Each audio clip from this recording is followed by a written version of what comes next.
From the trade dispute to the South China Sea, tensions are on the rise between the United States and China. Could it lead to a conflict between the two countries? Hello, I'm Anand Naidu, and this is The Heat.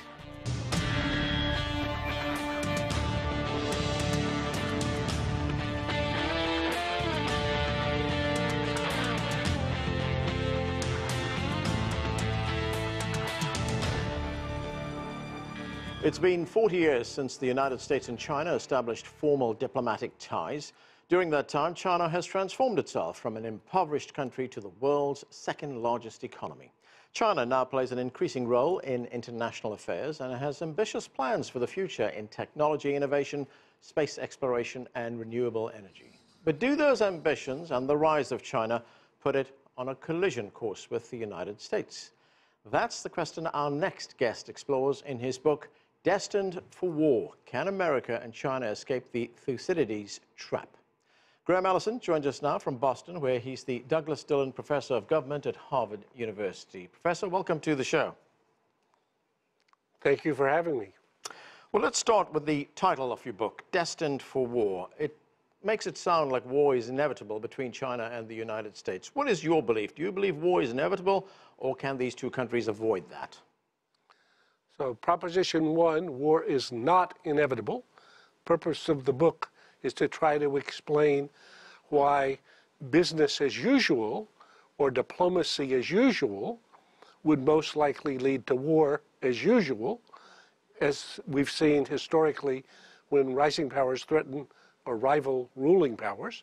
But if we accept business as usual or history as usual, we should expect the results we've seen in history. And in general, when a rising power threatens to displace a major ruling power, the outcome is war.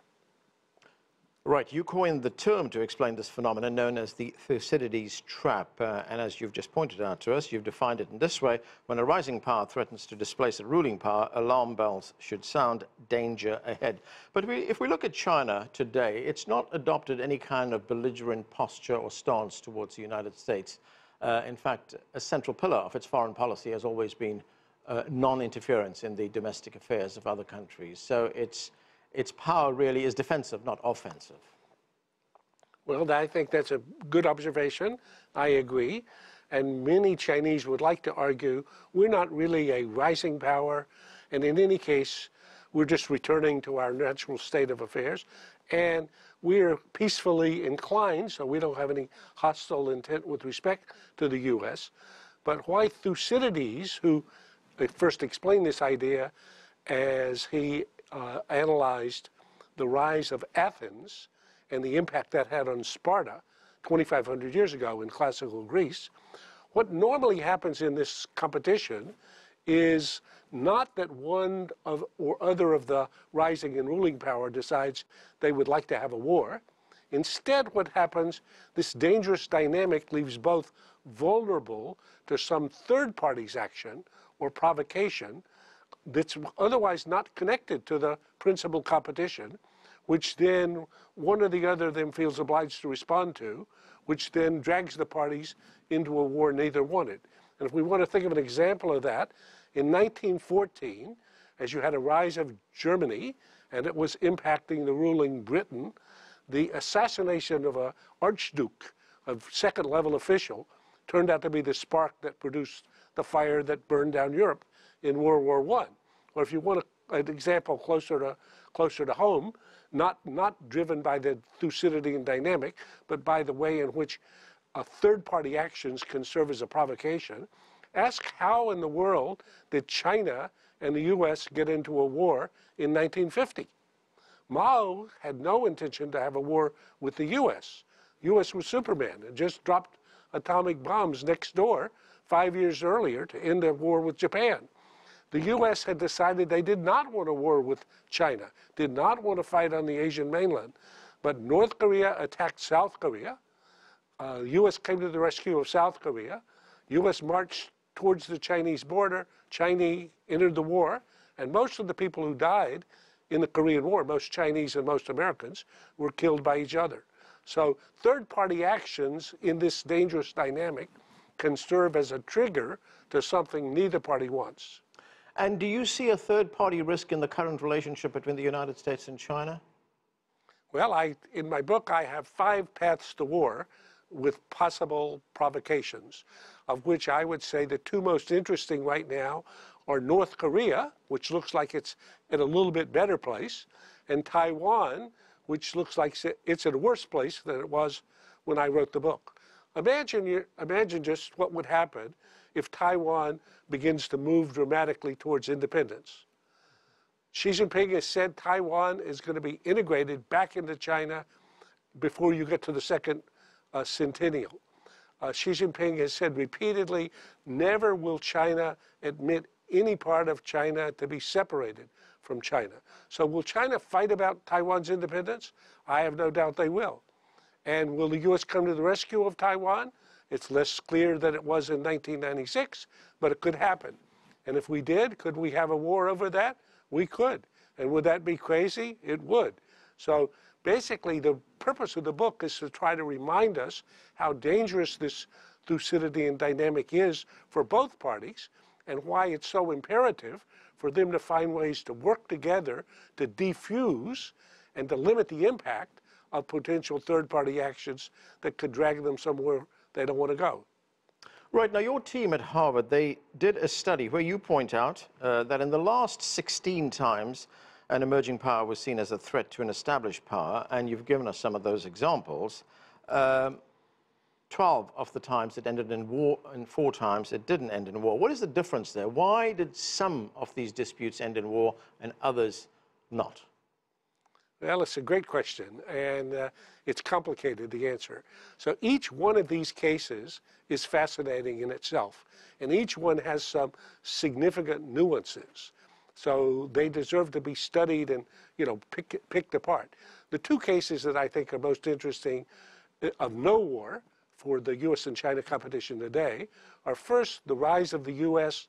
at the end of the 19th, beginning of the 20th century, to first rival and then eclipse Britain. And the second case that's very interesting is the competition between the U.S. and the Soviet Union in what became the Cold War. In the first of these instances, because Britain was facing 2 rising powers simultaneously, Germany closer to home. So Britain decided to accommodate, essentially appease, the U.S. In order to focus principally on Germany. But in the course of doing that, it distinguished between things it thought was vital for Britain, like the empire, including Canada, which they were worried that the Americans might be interested in, and things that were just vested, the way that they had been doing things before, like being the principal naval power in the Caribbean or in the Atlantic. So they backed off of that. So that's a very interesting case, and Chinese colleagues whom I talked to like that case. They would say China is the rising power. America has been the leading military power in the Western Pacific since the Battle of Midway, since World War II. But now, that was then, the tide is receding. America should recede the same way Britain did, and let us have our space. So that's a Chinese story that many people would like. In the Cold War, it's a more complicated case. The Soviet Union in the 1950s and early 60s appeared to be surging. It was growing twice the rate of the U.S., and it looked like it was going to overtake and even surpass the U.S. So Americans developed a strategy that was ultimately called Cold War. So it was competition on every dimension except bombs and bullets. And by war, in my no war cases, I mean no violent war, no war in which thousands of combatants are killing each other. So in the Cold War, we had this competition over 4 decades. Ultimately, a market economy with a democracy proved to be a more successful way for a society to govern itself than a totalitarian communist command and control economy. So the idea that 2 parties could constrain the competition in violence, but compete in other dimensions, and see which of the 2 perform better, is one that I think actually some Chinese and certainly some Americans are interested in trying to see whether there could be variations. And currently in the American story, if if you were to go to Washington and listen to what Washingtonians would say is the American strategy, they're talking about Cold War 2.0. Do you see the current tensions evolve into Cold War 2.0? I would say that's the path we're currently on. And the difficulty with this analogy is that the world in 2018 and China in 2018 is extremely different from the world in 1950 and the Soviet Union at that point. So the Soviet Union was basically an autarkic economy, about 10% the size of the US. China is a backbone of the global economy and has a GDP that in purchasing power parity is larger than the US. So there are 100 interesting differences. Nonetheless, and so therefore I think the current American effort to develop a strategy is still pretty incoherent, but that's where Washington is stumbling currently. I think what we need to do is have a much more imagination about what would be involved in trying really, and Xi Jinping had this idea of a new form of great power relations. I like the idea of, could we be inventive enough to imagine a new form of great power relations in which both China and the US could satisfy their vital interests, but not have war? You have, in fact, talked about a strategic concept, a new way of looking at this relationship. What does that concept look like? Well, I don't have a compelling strategic concept. I've said we need one. Now, in my efforts since I wrote the book, this is about a year and a half ago, I've been searching for ways to escape Thucydides' trap. I've so far identified 9 potentially interesting, what I call them, avenues of escape. And the one from that would emerge a new strategic concept to replace what we currently have, which is basically the collapse of the strategic idea, both in Washington, of what it was doing with respect to China, and similarly in China with respect to what it was doing in the US. China, for a long time, was talking about hide and bide and peaceful rise, and just basically keeping its heads down and growing at home. The US was talking about strategic partnership with China, in which China would first have a market economy, and that would lead to democratization, and China would take its place in the American-led international order. That bet the Trump administration has said failed. And Washington, across the whole spectrum, Republicans and Democrats alike agree that bet has failed. So we have no strategic concept currently. I've been searching for one. The one that I'm most intrigued about now, and that I had very interesting conversations in Beijing in December about, is an idea that actually John Kennedy came to after the Cuban Missile Crisis. Cuban Missile Crisis was 1962, most dangerous episode in recorded history. Kennedy thought there was a 1 in 3 chance it was going to end in a nuclear war that would have killed hundreds of millions of people. So he came away from that very chastened, and he thought a lot about it, and he gave a very important speech in which he said, I'm still a Cold Warrior. I still think communism is evil. I still think we're not going to live under such a system.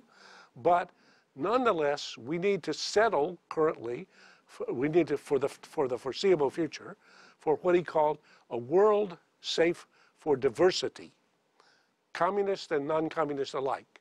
We can compete in peaceful dimensions, but not violence.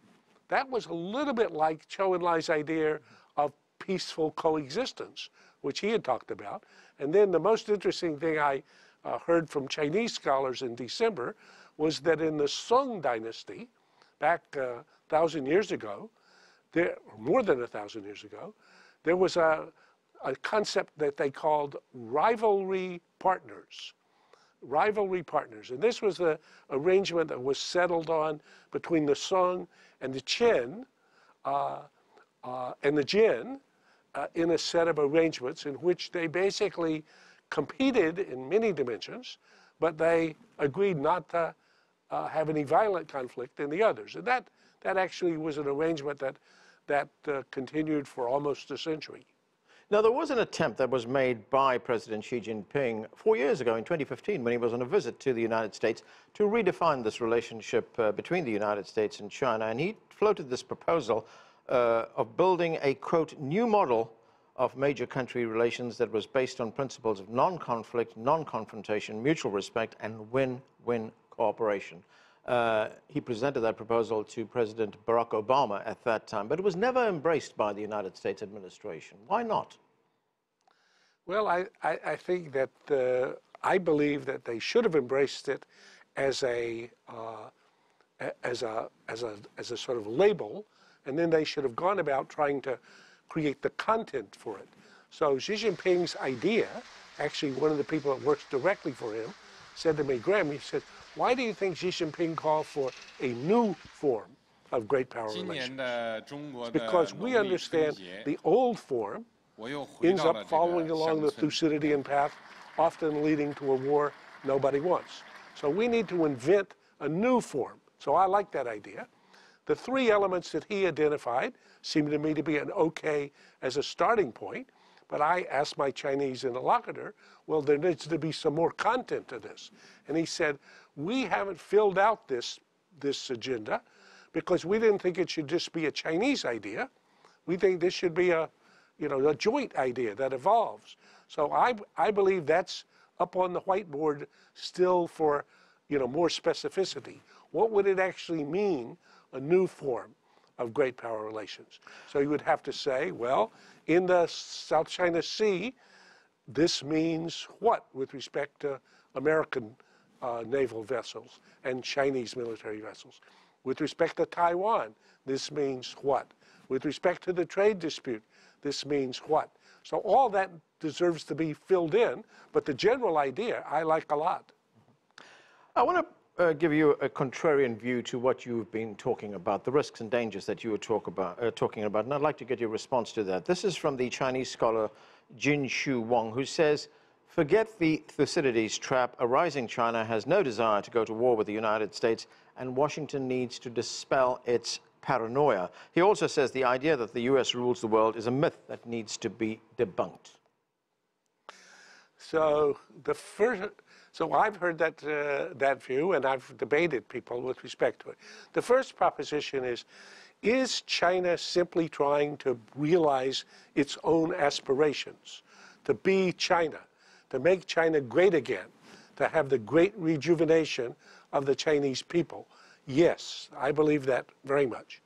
And I think that what's been accomplished over the 40 years, amazing.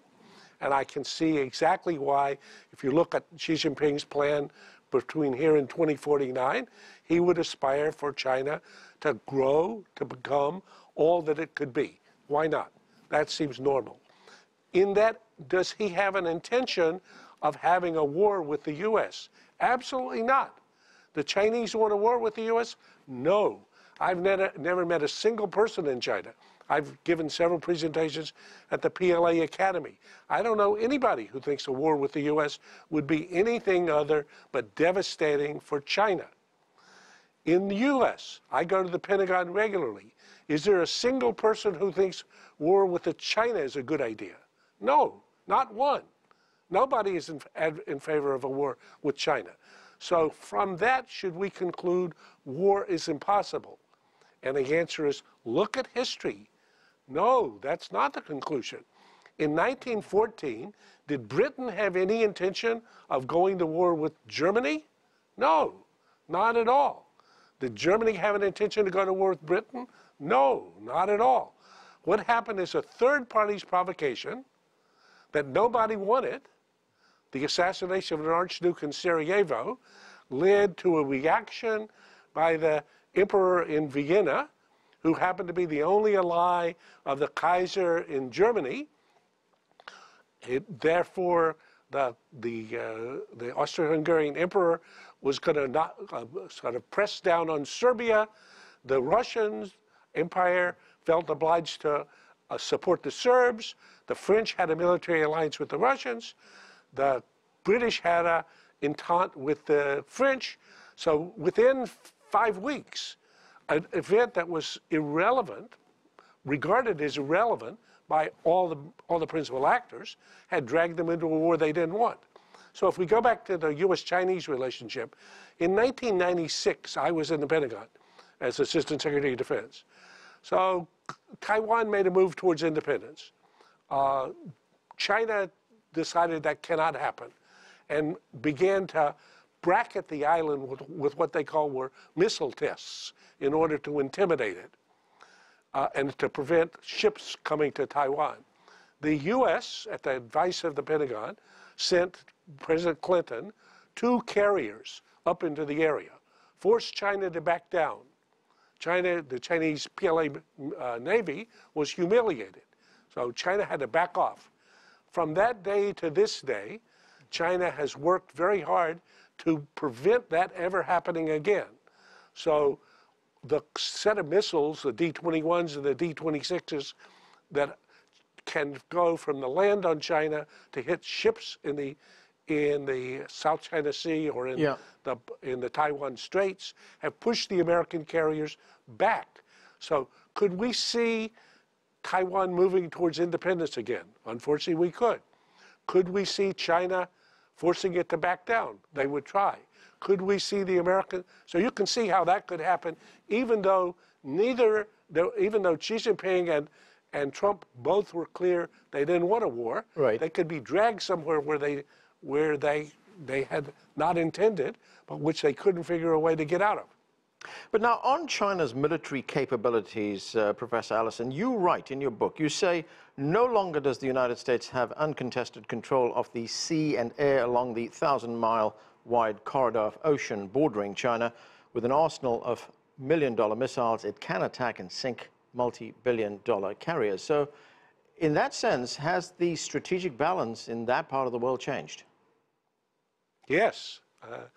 The effect of the Chinese buildup that threatens American ships up to 1,000 miles has pushed the operation of American ships back beyond that threshold.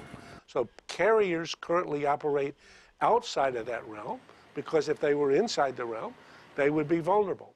Now, does that mean that therefore the balance of power in that arena militarily has changed? The answer is yes. And I cite the RAND study on this, which I think is the best public account of exactly how this has happened. And it's an uncomfortable fact for Americans, but it's a fact. There appears to be a recognition in the United States of the risks that are inherent in a confrontation between China and the United States. This was the Secretary of State, Mike Pompeo, at his confirmation hearing at the U.S. Senate last April. Let's listen. You talked about the Thucydides trap. The ability to avoid that almost certainly depends on the capacity for the two nations to speak to the things that they have as their central interests, their core interests, and then those things that are of second-order importance, where cooperation will be the mark of the day. I think diplomacy leads that effort. So here we have Mike Pompeo putting his trust in diplomacy there. Well, I would say that Pompeo has a good appreciation of this reality and of the Thucydidean dynamic, which he understands describes or diagnoses the problem that Americans and Chinese face. So he's working very hard today, actually in Washington, with the representative from North Korea to try to defuse the North Korean crisis, which was itself the most likely way the U.S. and China could have got dragged into war when Trump became president. You have talked earlier on about the trade dispute between China and the United States, and that dispute has been going on for quite some time right now. There have been talks which have been taking place. In fact, there are important talks which are upcoming as well. But when you look at this trade dispute, trade war as some call it, is it about trade, or is this about the United States trying to block or handicap or obstruct the rise of China? Well, and the answer, unfortunately, is a little bit of both. So, for sure, China has exploited the rules of the game to the maximum extent they could get away with.